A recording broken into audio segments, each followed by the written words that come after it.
दीपा मांझी जी कभी अपने डैडी जी जो हैं जीतन राम मांझी, डैडी जी बोलती होंगी ना, क्योंकि आप हाई फाई महादलित में आते हैं ना, हाई फाई वाली हैं आप, तो कभी अपने डैडी जी से पूछे हैं जीतन राम मांझी जी से ये सब बात कि जब मंदिर में गए थे जीतन राम मांझी जी तो कैसे मंदिर को क्यों धुलवाया गया था? तो हम अपना नेता का सुनेंगे कि सुदामा जी और कौन जी है, उनसे हमको क्या लेना देना? अरे वो तो लड़ाई होता है तो दूगो हमरो अथी जाएगा तो ओकरा तो हमारे एगो कुछ होगा तो कर 100 के मारेगा। मेरा सेना जो है 100 के धुआं धुआं कर देंगे पाकिस्तान को, समझ गए ना? मेरा हिंदुस्तान का जो सेना है। भारत और पाकिस्तान के बीच युद्ध का माहौल है और ऐसे में दीपा मांझी ने तेज प्रताप यादव का लाइसेंस चेक कराने की नसीहत दे दी है। एक तरफ तेज प्रताप यादव कह रहे हैं कि हमें देश की सेवा करना है और हमको प्रधानमंत्री आज्ञा दे, हम बॉर्डर पर जाएंगे और सेना के कंधे से कंधे मिलाकर हम सेना के साथ पाकिस्तान का मुकाबला करेंगे। तो वही अब दीपा मांझी करिए कि जो आप लाइसेंस की बात कर रहे हैं प्लेन उड़ाने वाली, वो नकली है, उसका थोड़ा चेक करा लीजिए, उसको दिखवा लीजिए। इस पर बात करें हमारे साथ राजद के प्रवक्ता बंटू सिंह हैं। जिस तरह से अब दीपा मांझी कर रही है कि लाइसेंस तेज प्रताप यादव चेक करा लीजिए, झूठा लाइसेंस है, तो ये तो बिहार की जनता क्या पूरे देश की जनता जान रही है कि इन लोग का कितना छोटा मानसिकता है। जो महिला हैं तो महिला हैं, इन पर हम क्या बोले महिला पर, मगर हम जीतन राम मांझी जी और उनके पति संतोष सुमन जी हैं, उन्हीं के पति हैं ना, उन लोग से पूछना चाहते हैं कि इतना छोटा मानसिकता आप लोग माने कि घर में पाल के रखे हुए हैं, यही मानसिकता है। अरे जो बहू हैं क्या नाम बोले, दीपा मांझी जी कभी अपने डैडी जी जो हैं जीतन राम मांझी, डैडी जी बोलती होंगी ना, क्योंकि आप हाई फाई महादलित में आते हैं ना, हाई फाई वाली हैं आप, तो कभी अपने डैडी जी से पूछे हैं जीतन राम मांझी जी से ये सब बात कि जब मंदिर में गए थे जीतन राम मांझी जी तो कैसे मंदिर को क्यों धुलवाया गया था? नीतीश कुमार जी ने उनको कितना नीतीश जी से सवाल पूछे हैं कि डैडी जी आपको ऐसे क्यों तंग कई लोग किए और इतना बेइज्जत करने के बाद फिर उधरे माने कि फिर चले गए गोद में? तो आप लोग को तो देश से मतलब है नहीं, कैश से मतलब है। देश से जिसको मतलब रहेगा, अगर हमारे माननीय पूर्व मंत्री तेज प्रताप जी ने बोला तो ये कितनी गर्व की बात है कि एक तेज प्रताप जी जो देश का बेटा न है जी। पहले अब तो दो भी बात है, अब तो जात पात की बात कुछ नहीं है, अभी हम लोग सब देश का बेटा है, हिंदुस्तान का बेटा है हम लोग, न हिंदू है, न मुसलमान है, न सिख है, न ईसाई है, अभी हम लोग भारत माता का बेटा है। उन बेटा की हैसियत से तेज प्रताप जी ने अपना मंतव्य रखा, अपना जो भी था किया। क्या देश पर कुछ खतरा आएगा तो उस समय क्या क्या थी क्या? तो इन लोग का मानसिकता जो है, एनडीए वाले लोग का यही मानसिकता है। अभी कुछ भी देखिए उनके नेता लोग तरह तरह की बात करेंगे, अपने नेता का बात करेंगे 56 54। अरे मेरा देश का जो सैनिक है ना, मेरा देश के जो महावीर सेना, वीर भी हैं और महावीर सेना लोग हैं, वो लोग किसी को भी पूरे विश्व में मेरे जैसा, मेरे देश के सेना जैसा किसी का सेना नहीं है। और ये लोग पाकिस्तान लोग को तो जब भी टकराया है तो 2 टुकड़ा मेरा सेना किया है। वो कोई रहे, किसी का अथी रहे, मेरा सेना पर हम लोग को गर्व है। मेरा नेता ने भी बोला है, तेजस्वी जी ने भी बोला है कि इस आतंकवाद को खत्म कर दीजिए, इस आतंकवाद का नामो निशान मिटा दीजिए।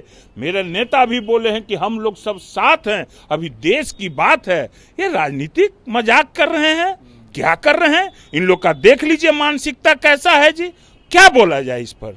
लेकिन एक तरफ आप कह रहे हैं कि देश के तमाम जो लोग हैं एक साथ हैं और पाकिस्तान को मुंहतोड़ जवाब देंगे, लेकिन दूसरी तरफ पे आप ही के महागठबंधन के सांसद सुदामा प्रसाद कह रहे हैं कि पाकिस्तान के द्वारा हमारे लोग मारे जा रहे हैं, पाकिस्तान से बैठकर समझौता कर लेना चाहिए प्रधानमंत्री को। अरे वो क्या, कौन क्या बोले उससे हमको नहीं मतलब है, हम सुनबो नहीं किए हैं, मगर मेरे नेता जो बोले हैं उस बात पर हम न बोलेंगे जी। हम सुनबो नहीं किए हैं, मगर मेरे नेता जो बोले हैं उस बात पर हम न बोलेंगे जी। नेता तो आपके बोल रहे हैं, हाँ तो हम अपना नेता का सुनेंगे कि सुदामा जी और कौन जी है, उनसे हमको क्या लेना देना है? इस बयान को तो देखते नहीं, हम उस बयान अपना किसी का मंतव्य होगा, मेरा पार्टी का मेरा नेता क्या है और देश की बात न करेंगे, उन लोग का क्या है नहीं है वो हम उससे हमको मतलब नहीं है। अब सुदामा जी कौन है हम पहचानबो नहीं करते हैं कौन है सुदामा जी। और बक्सर के सांसद को नहीं जो जानते भी है हैं? बक्सर के सांसद तो वो हैं जगता बाबू के लड़का हैं, सुधाकर जी है ना। सुदामा जी तो यहाँ आरा के, तो हमको क्या पता है कौन है वो सांसद, हम नहीं जानते। ये सब बात हम क्या बोले, इस सब पर हम नेता मेरा बोले हैं। और देश की बात है, सब लोग यहाँ लोग, हम लोग भारत माँ का बेटा है। इस देश पर कोई अगर आंख उठाकर देखेगा तो उसका आंख खींच लेंगे हम लोग, ऐसा हम लोग में जज्बा है। अरे कैसा कैसा लोग बोला करते थे कि 10% भारतीय सैनिक मेरे पास रहेगा तो हम पूरे विश्व पर कब्जा कर लेंगे। मेरा सेना पर हम लोग को गुमान है, घमंड है हम लोग को हमारे देश के सेना पर, क्योंकि वो वीर भी हैं और महावीर भी हैं। इस तरह का बयान देने वालों को इस तरह से बयान से बचना चाहिए, एकदम बचना चाहिए। ये सब कोई बयान है? अरे वो तो लड़ाई होता है तो दूगो हमरो अथी जाएगा तो ओकरा तो हमारे एगो कुछ होगा तो ओकर 100 के मारेगा। मेरा सेना जो है 100 के खटिया खड़ी कर देगा। अरे पाकिस्तान कब अथी हुआ है? सब हर घड़ी तो सिलेंडरे किया है। 1971 के लड़ाई हो, कारगिल युद्ध हो, चाहे और भी कुछ कभी भी हो लड़ाई हो, जितना हम लोग जानते हैं तो सब जगह सिलेंडर करवाया है, 2 टुकड़ा कर दिया है पाकिस्तान को। ये सब क्या आतंकवादी देश बोलेगा? ये सब की बोलने की औकात है? जो दूसरे पर खाना खाता है, कर्जा के दिन भर कर्जा मांगते चलता है, उस सब का क्या औकात है जी? इन लोगों का कोई औकात है? हमरे में तो हमारा देश तो देखिए सब लोग हैं हम लोग, और अभी देखिए कैसे एकजुटता है हम लोग में, एकदम गर्दा उड़ाए हुए हैं, एकदम धुआं धुआं कर देंगे पाकिस्तान को, समझ गए ना? मेरा हिंदुस्तान का जो सेना है। मुख्यमंत्री नीतीश कुमार आज पूर्णिया गए हैं, वहां पर समीक्षा बैठक करेंगे लॉ एंड ऑर्डर को लेकर। कैसे देखते हैं इस समीक्षा बैठक को? दूर उनका law and order Nitish Kumar का क्या है? हम तो आज भी करने वाले थे, मगर देश में जो लड़ाई चल रहा है तो हम बुलेटिन हर शनिवार को जारी करते हैं। क्या लॉ एंड ऑर्डर है जी? मेरे नेता कल भी पूर्णिया गए, उन्हीं के जो है सो कि मंत्री और उनके विधायक जो है सो कि बलात्कार हुआ है बच्ची का, और उसकी हत्या भी हो गई है। जान ही रहे हैं, तेजस्वी जी गए थे वहां, जो भी किए हैं बात किए हैं अफसरों से, और वो बोल रहा है परिवार की धमकी दिया जा रहा है कि महिला मंत्री है और एक विधायक है, वो धमकी देता है कि केस उठा लो। आप देख रहे हैं कि बिहार में लॉ एंड ऑर्डर की व्यवस्था एकदम, माने कि आज तक इतना घटिया कभी लॉ एंड ऑर्डर रहा ही नहीं है बिहार में। कहीं महिलाओं को कील ठोका जा रहा है, कहीं महिलाओं को बलात्कार करके आंख बाल सब मूड़ा जा रहा है। अभी तरह तरह की घटनाएं हो रही है। इस पर नीतीश जी तो अचेत, वो क्या करेंगे लॉ एंड ऑर्डर? वो तो घूम रहे हैं अभी, उनको थोड़े दिमाग में है कुछ। दिमाग में रहता तो जान जाइए कि जिस दिन घटना पहलगाम का हुआ था और प्रधानमंत्री कल होके आए थे, मंच शेयर किए थे, तो नीतीश जी क्या हंसिए मजाक कर रहे थे ना? और क्या कर रहे थे? ललन सिंह मंत्री जी के बारे में क्या बोल रहे थे कि यह आदमी हमको ले गया, यह आदमी हमको ले गया था पिछला बार। तो ये सब क्या है? उनके मन, वो तो अचेत अवस्था में, उनका कोई दिमाग सेंस काम ही नहीं कर रहा।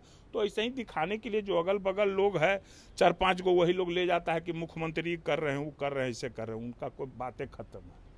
मुख्यमंत्री नीतीश कुमार समीक्षा बैठक कर रहे हैं और इस बैठक को लेकर लगातार विपक्ष हमलावर है कि बिहार में इस तरह का लॉ एंड ऑर्डर है और मुख्यमंत्री नीतीश कुमार अचेत है। आपको बता दें जिस तरह से आरा के जो सांसद हैं उनके द्वारा जो बयान दिया गया है, तमाम जो पार्टी के नेता हैं, विपक्ष हो या सत्ता पक्ष हो, उस बयान को लेकर निंदा करें। इस तरह के बयानों से बचना चाहिए।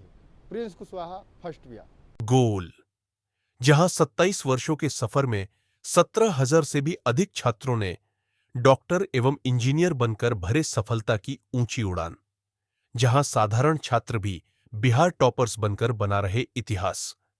दूरदर्शी शिक्षाविद श्री बिपिन सिंह के मार्गदर्शन में मेडिकल एवं इंजीनियरिंग के लाखों छात्रों के लिए आशा की किरण के रूप में गोल, द रिजल्ट फैक्ट्री।